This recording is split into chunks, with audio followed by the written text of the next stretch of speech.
Hello student, very good evening. I hope you are fine. आपके अपने YouTube channel expert classes by Manju ma'am में स्वागत है, अभिनंदन है। स्टूडेंट, मैं आज आप लोगों के लिए को करिकुलर का MCQ सीरीज लेकर आई हूं, जो कि आप लोगों का 23 फरवरी के परीक्षा की दृष्टि से मोस्ट इम्पॉर्टेंट है। तो आइए स्टूडेंट, हम बिना समय गंवाए स्टार्ट करते हैं। आपका क्वेश्चन है, नैतिक मूल्यों को महत्व दिया जाता है या नैतिक मूल्यों को महत्व दिया। ऑप्शन ए है आपका प्रकृतिवाद ने, ऑप्शन बी है आदर्शवाद ने, ऑप्शन सी है प्रयोजनवाद ने और ऑप्शन डी है यथार्थवाद ने।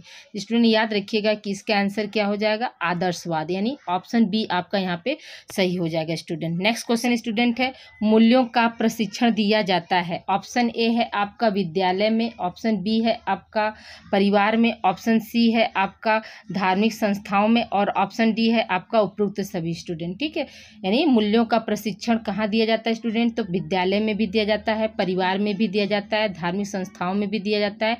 इसलिए इसका आंसर क्या हो जाएगा स्टूडेंट, उपरोक्त सभी हो जाएगा। इसका आंसर क्या हो जाएगा, उपरोक्त सभी। ऑप्शन डी आपका यहाँ पे सही हो जाएगा स्टूडेंट। ठीक है, नेक्स्ट क्वेश्चन है स्टूडेंट है आपका, सत्यम शिवम एवं सुंदरम है। सत्यम शिवम एवं सुंदरम है।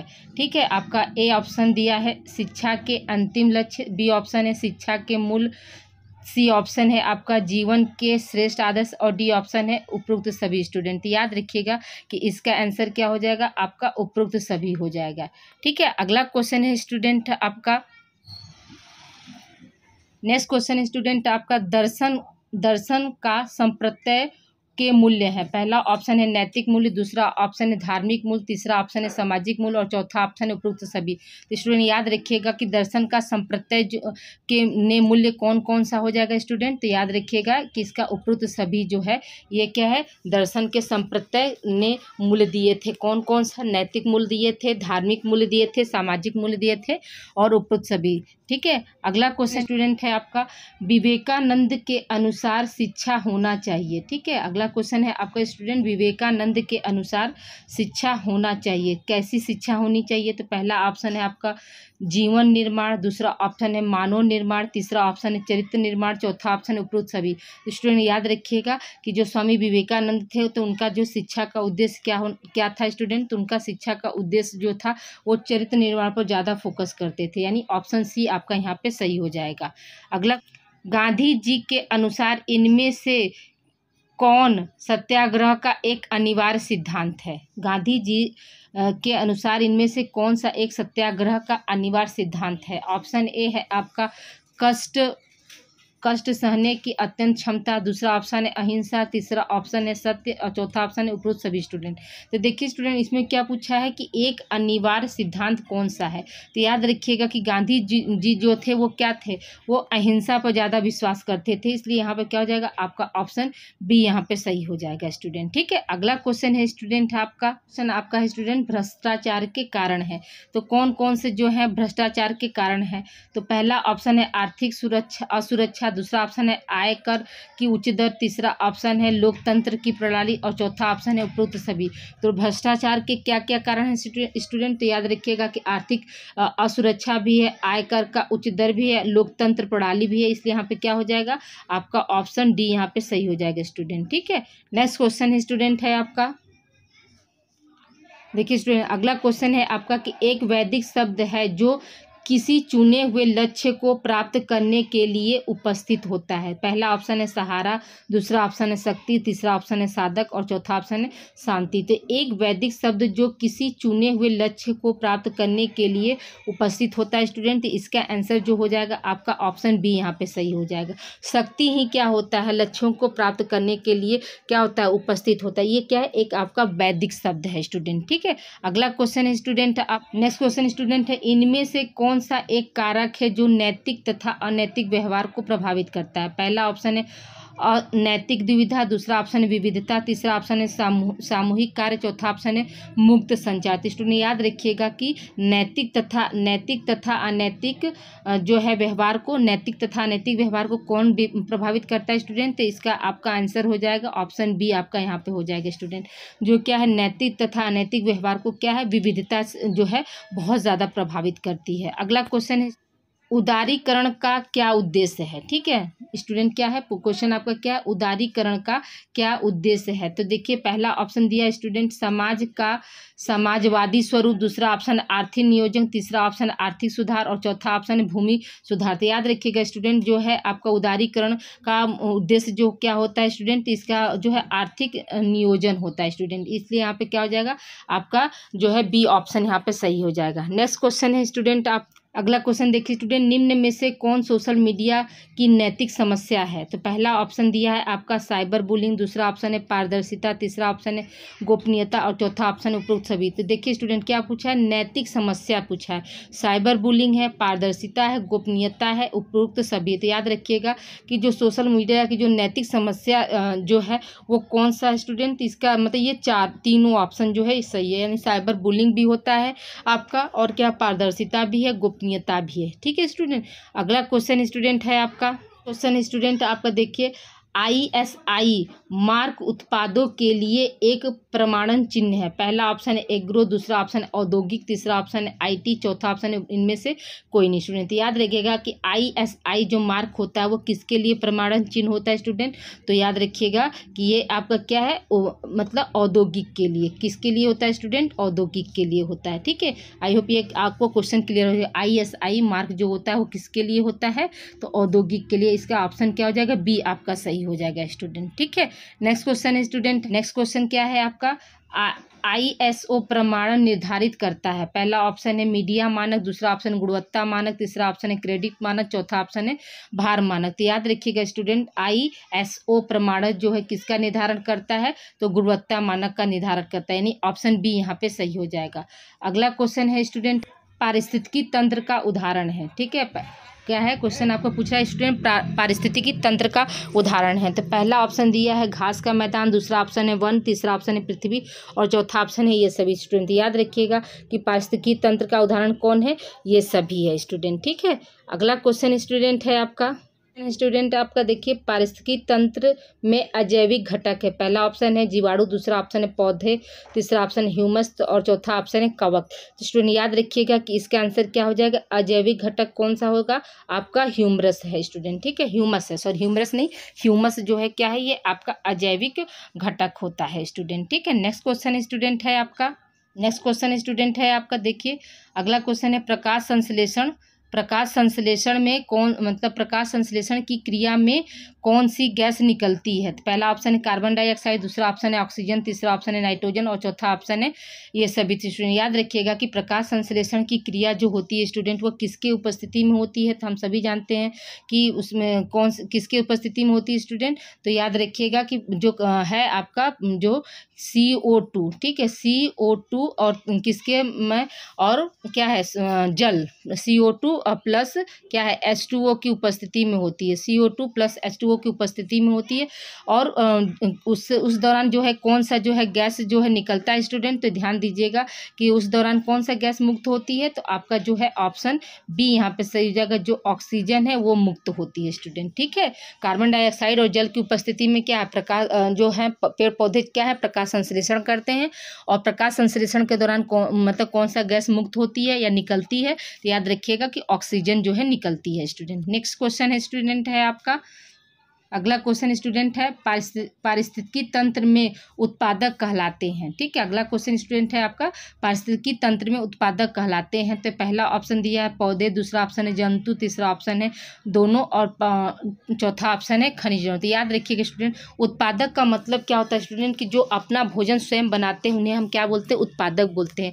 तो इस प्रश्न के अनुसार जो है आपका कौन सा हो जाएगा, ये आपका पहला ऑप्शन जो है यहाँ पे सही हो जाएगा। नेक्स्ट क्वेश्चन है स्टूडेंट है वायुमंडल की ऊपरी परत को कहते हैं। पहला ऑप्शन है आनंद, पहला ऑप्शन दिया स्टूडेंट, फर्स्ट ऑप्शन है आपका आनंद मंडल, दूसरा ऑप्शन है क्षोभ मंडल, तीसरा ऑप्शन समताप मंडल और चौथा ऑप्शन है बहिर्मंडल। तो याद रखिएगा स्टूडेंट कि जो है वायुमंडल की सबसे ऊपरी परत को हम किस नाम से जानते हैं, तो बहिर्मंडल के नाम से जानते हैं, यानी ऑप्शन डी यहाँ पर सही हो जाएगा। नेक्स्ट, ओजोन स्तर अवशोषित करती है। ठीक है, काती है गलती, वो मिस प्रिंटिंग है स्टूडेंट, ओजोन स्तर अवशोषित करती है। पहला ऑप्शन है पराबैंगनी किरणें, दूसरा ऑप्शन है अवरक्त किरणें, तीसरा ऑप्शन है श्वेत प्रकाश, चौथा ऑप्शन है कोई नहीं। तो याद रखिएगा स्टूडेंट, ओजोन जो है वो मतलब किसको अवशोषित करती है, तो इसका जो आंसर हो जाएगा आपका ए आंसर जो है सही है, यानी पराबैंगनी किरणों को क्या करती है, ओजोन स्तर जो है अवशोषित करती है स्टूडेंट। नेक्स्ट क्वेश्चन स्टूडेंट, पृथ्वी की सतह का कितना भाग महासागर से घिरा है। ठीक है, पृथ्वी के सतह का कितना भाग जो है महासागर से घिरा है। तो पहला ऑप्शन है 61%, दूसरा ऑप्शन है 66%, तीसरा ऑप्शन है 71 और चौथा ऑप्शन है 76। स्टूडेंट याद रखिएगा कि पृथ्वी की सतह का जो है महासागर में का कितना भाग घिरा है, तो ये 71% घिरा हुआ है, यानी ऑप्शन सी इसका सही हो जाएगा। अगला है स्टूडेंट, अगला पृथ्वी पर समुद्री जल का प्रतिशत है। पहला ऑप्शन है 2.5%, दूसरा ऑप्शन है आपका 5%, तीसरा ऑप्शन है 7.5 और चौथा ऑप्शन है आपका 97.5%। ठीक है, तो यहाँ इसका क्या हो जाएगा स्टूडेंट, इसका आंसर जो है आपका डी आंसर सही हो जाएगा, यानी 97.5% जो है क्या है, पृथ्वी पर समुद्र जल का प्रतिशत होता है। अगला क्वेश्चन है स्टूडेंट आपका, पृथ्वी की ऊपरी परत में कौन सी धातु जो है प्रचुरता मात्रा में पाई जाती है। तो पहला ऑप्शन दिया है कैल्शियम, दूसरा ऑप्शन है मैग्नीशियम, तीसरा ऑप्शन में एल्युमिनियम, चौथा ऑप्शन है लोहा। तो याद रखिएगा स्टूडेंट कि जो है पृथ्वी की ऊपरी परत में सबसे जैसे प्रचुर मात्रा में कौन सी धातु पाई जाती है, तो एल्युमिनियम जो है वो पाई जाती है, यानी ऑप्शन सी आपका यहाँ पे सही हो जाएगा। नेक्स्ट क्वेश्चन है स्टूडेंट आपका, जल मंडल में ऊर्जा का स्रोत है। ठीक है, जैव मंडल में ऊर्जा का स्रोत है कार्बन, ऑप्शन बी है पृथ्वी का उष्मा, ऑप्शन सी है आपका सूर्य का प्रकाश और ऑप्शन डी है आपका इनमें से कोई नहीं। तो याद रखिएगा क्या पूछा है स्टूडेंट, जैव मंडल। तो जैव मंडल में जो है मतलब ऊर्जा का स्रोत क्या होता है स्टूडेंट, तो ये याद रखिएगा कि ऑप्शन सी जो है ये क्या है, मतलब जैव मंडल में ऊर्जा का जो है प्रमुख स्रोत होता है। अगला क्वेश्चन है स्टूडेंट आपका, नेक्स्ट क्वेश्चन स्टूडेंट, भारत में विलुप्त प्रणालियों की सूची में है। ठीक है, प्रणाली की जगह पर क्या हो सकता है स्टूडेंट, यहाँ पर प्रजाति भी आ सकता है। ठीक है, तो पहला ऑप्शन है लाल पांडा, दूसरा ऑप्शन है सिंह वाले गैंडे, तीसरा ऑप्शन है लाल बंदर और चौथा ऑप्शन है जंगली गधे। स्टूडेंट याद रखिएगा, देखिए यहाँ पर क्वेश्चन क्या पूछ रहा है, देखिए हमने भी नहीं ध्यान दिया। देखिए यहाँ पर दिया है कि भारत में विलुप्त प्रणालियों की सूची में नहीं है, नहीं शब्द दिया है स्टूडेंट। ठीक है, तो याद रखिएगा लाल पांडा और ये सिंह वाले गैंडे और जंगली गधे जो है वो क्या है, ये इन पर मतलब खतरा जो है मतलब मर रहा है, यानी कि ये क्या है, रेड क्रॉस जो है उसमें आते हैं स्टूडेंट। लेकिन जो है आपका जो ये बंदर है यानी लाल बंदर जो है ये क्या है, उसमें नहीं है, विलुप्त प्रणाली की सूची में नहीं आता, इसलिए इसका ऑप्शन क्या हो जाएगा, इसका ऑप्शन जो है आपका सी सही हो जाएगा। अगला क्वेश्चन है कि राष्ट्रीय पर्यावरण अभियंत्रण अनुसंधान संस्थान नीरी स्थित है। मतलब नीरी जो है वो कहाँ स्थित है, तो ऑप्शन ए है आपका स्टूडेंट नागपुर, ऑप्शन बी है कानपुर, ऑप्शन सी है दिल्ली, ऑप्शन डी है वाराणसी। तो याद रखिएगा स्टूडेंट जो है मतलब नीरी जो है वो कहाँ स्थित है स्टूडेंट, तो इसका ऑप्शन क्या हो जाएगा, आपका ए ऑप्शन सही हो जाएगा, नागपुर में स्थित है। ठीक है, नेक्स्ट क्वेश्चन की बात करते हैं, आपका वायुमंडल में ऑक्सीजन का प्रतिशत है और वायुमंडल में ऑक्सीजन का प्रतिशत कितना होता है स्टूडेंट, तो ऑप्शन ए है 0.04%, ऑप्शन है 20%, ऑप्शन सी है 75% और ऑप्शन डी है इनमें से कोई नहीं। तो याद रखिएगा कि वायुमंडल में जो है ऑक्सीजन का प्रतिशत जो है स्टूडेंट कितना होता है, तो इसका आंसर हो जाएगा आपका 20%। ठीक है, नेक्स्ट क्वेश्चन हम देखते हैं स्टूडेंट। अगला क्वेश्चन है आपका, अगला क्वेश्चन देखिए स्टूडेंट, यदि हम पृथ्वी पर विद्यमान सभी पारिस्थितिकी तंत्र को मिला दे तो इसे हम क्या कहते हैं। तो पहला ऑप्शन है आपका बायोम, दूसरा ऑप्शन है वास स्थान, तीसरा ऑप्शन है जैव मंडल और चौथा ऑप्शन है पारिस्थितिकी। याद रखिएगा स्टूडेंट इसका आंसर जो हो जाएगा पारिस्थितिकी हो जाएगा, यानी ऑप्शन डी आपका सही हो जाएगा। यदि हम पृथ्वी पर विद्यमान सभी पारिस्थितिकी तंत्र को मिला देते हैं तो उसे हम क्या कहते हैं, तो उसे हम पारिस्थितिकी तंत्र कहते हैं स्टूडेंट। ठीक है, नेक्स्ट क्वेश्चन है स्टूडेंट है आपका, पारिस्थितिकी तंत्र में द्वितीयक उपभोक्ता होते हैं। पहला ऑप्शन है पौधे, दूसरा ऑप्शन है शाकाहारी, तीसरा ऑप्शन है मांसाहारी, चौथा ऑप्शन है जो है जीवाणु। तो स्टूडेंट याद रखिएगा कि जो मतलब ये क्या है, पारिस्थितिकी तंत्र में द्वितीयक उपभोक्ता होते हैं तो कौन होते हैं स्टूडेंट, तो मांसाहारी होते हैं। ठीक है, यानी ऑप्शन सी आपका यहाँ पे सही हो जाएगा। नेक्स्ट क्वेश्चन है स्टूडेंट है आपका, देखिए अगले क्वेश्चन की बात करते हैं, पारिस्थितिकी तंत्र में ऊर्जा का जो प्रवाह होता है तो कैसा होता है स्टूडेंट। तो पहला ऑप्शन दिया है एकदशी, दूसरा ऑप्शन ऑप्शन है द्विदिशात्मक, तीसरा ऑप्शन है त्रिदिशात्मक और चौथा ऑप्शन है चतुर्थ दिशात्मक। ठीक है, तो याद रखिएगा स्टूडेंट, जो पारिस्थितिकी तंत्र में ऊर्जा का जो प्रवाह होता है वो हमेशा क्या होता है, एक दिशात्मक होता है। कैसा होता है स्टूडेंट, एक दिशात्मक होता है, यानी ऑप्शन ए इसका सही हो जाएगा।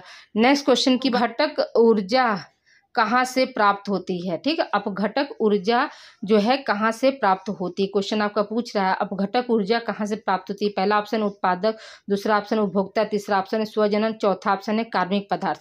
तो स्टूडेंट याद रखिएगा कि जो अपघटक ऊर्जा होती है वो कहाँ से प्राप्त होती है, तो कार्बनिक पदार्थ से प्राप्त होती है, यानी ऑप्शन जो है आपका कौन सा सही हो जाएगा, ऑप्शन डी यहाँ पे सही हो जाएगा। ठीक है, अगला सर्वाधिक क्या है, सर्वाधिक प्रदूषित नदी कौन सा है। ठीक है, पहला ऑप्शन है गंगा, दूसरा ऑप्शन है यमुना, तीसरा ऑप्शन है कावेरी, चौथा ऑप्शन नर्मदा। तो याद रखिएगा स्टूडेंट, सर्वाधिक प्रदूषित नदी कौन सा है स्टूडेंट, तो याद रखिएगा कि इस प्रश्न के अनुसार जो है आपका क्या है, यमुना जो है सबसे प्रदूषित नदी है।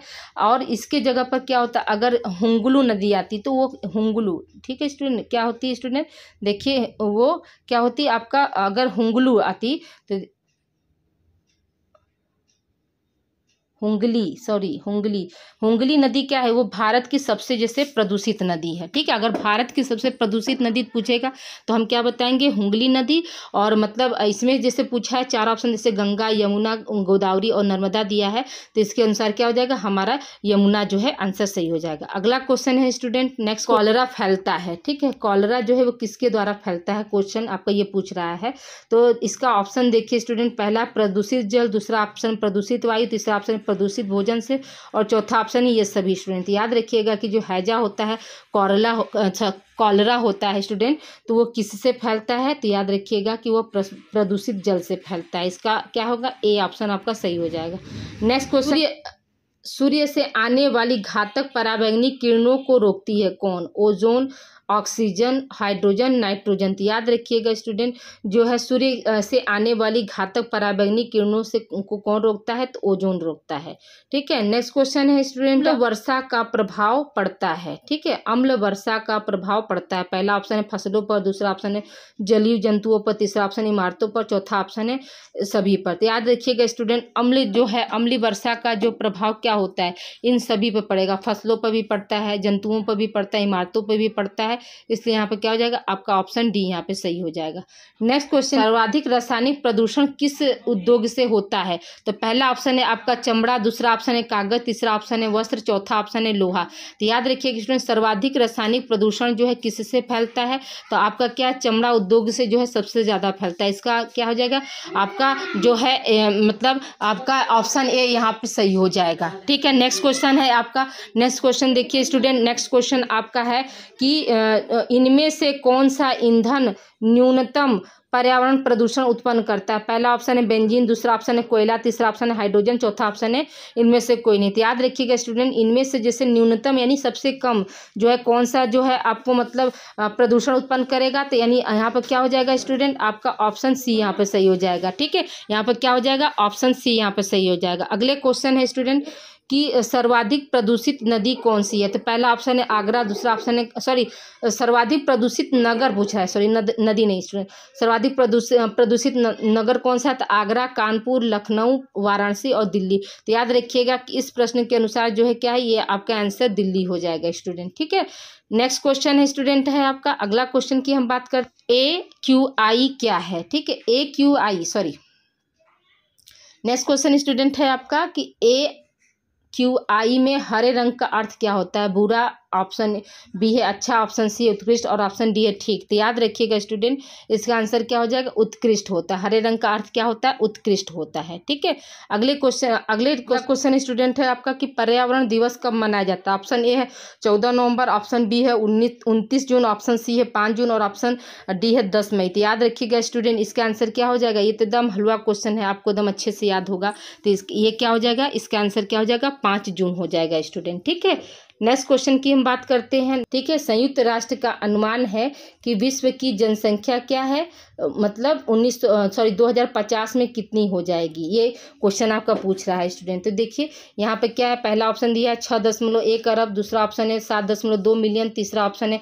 8.1 अरब और चौथा ऑप्शन है 9.2 अरब। तो याद रखिएगा स्टूडेंट, इसका आंसर क्या हो जाएगा, 9.2 अरब जो है ये क्या है, मतलब संयुक्त राष्ट्र का एक अनुमान बनाया गया कि जो है विश्व की जनसंख्या क्या है, इतनी पहुंच जाएगी स्टूडेंट। ठीक है, नेक्स्ट स्टूडेंट देखिए क्या है, पूछ रहा है साइबर सुरक्षा क्या है। तो पहला ऑप्शन दिया है आपका संपत्ति हस्तांतरण, दूसरा ऑप्शन है हैकिंग, तीसरा ऑप्शन है डाटा का खर्बाकरण, चौथा ऑप्शन है कंप्यूटर सिस्टम की संरक्षा का अनुप्रयोग। स्टूडेंट याद रखिएगा कि इसका क्या हो जाएगा, इसका डी आंसर जो है आपका सही हो जाएगा स्टूडेंट। ठीक है, जो साइबर सुरक्षा क्या है, तो साइबर सुरक्षा के अंतर्गत क्या है, संपत्ति हस्तांतरण भी हो, मतलब संपत्ति का हस्तांतरण क्या कहलाएगा स्टूडेंट, ये असुरक्षा के अंतर्गत आएगा। हैकिंग जो होता है वो भी क्या होता है, ये भी मतलब असुरक्षा है, तो इसलिए यहाँ पे क्या हो जाएगा, ऑप्शन डी यहाँ पे सही हो जाएगा। नेक्स्ट क्वेश्चन स्टूडेंट है आपका। नेक्स्ट क्वेश्चन स्टार्ट करने से पहले स्टूडेंट आप लोगों से एक छोटा सा हम्बल रिक्वेस्ट है कि आप इस वीडियो को ज़्यादा से ज़्यादा बच्चों को आप लोग शेयर करिए और बच्चों को बताइए कि इस पर क्या है, को करिकुलर का ही कोर्स चलता है। यहाँ पर आप एक बार जुड़ जाएंगे तो आप मतलब पूरे सेमेस्टर यहाँ पर फ्री एंड कॉस्ट स्टूडेंट यहाँ पे क्या है, आप यहाँ पे फ्री एंड कॉस्ट स्टडी करेंगे स्टूडेंट। देखिए यहाँ पर क्वेश्चन है आपका, वन्य जीव संरक्षण अधिनियम कब लागू हुआ। तो पहला ऑप्शन है 1972, दूसरा ऑप्शन है 1980, तीसरा ऑप्शन है 1981 और चौथा ऑप्शन है आपका 1988 स्टूडेंट। याद रखिएगा कि इसका आंसर क्या हो जाएगा, आपका 1972 हो जाएगा स्टूडेंट। चैनल का नाम है student expert classes by Manju ma'am. ठीक है, एक्सपर्ट क्लासेस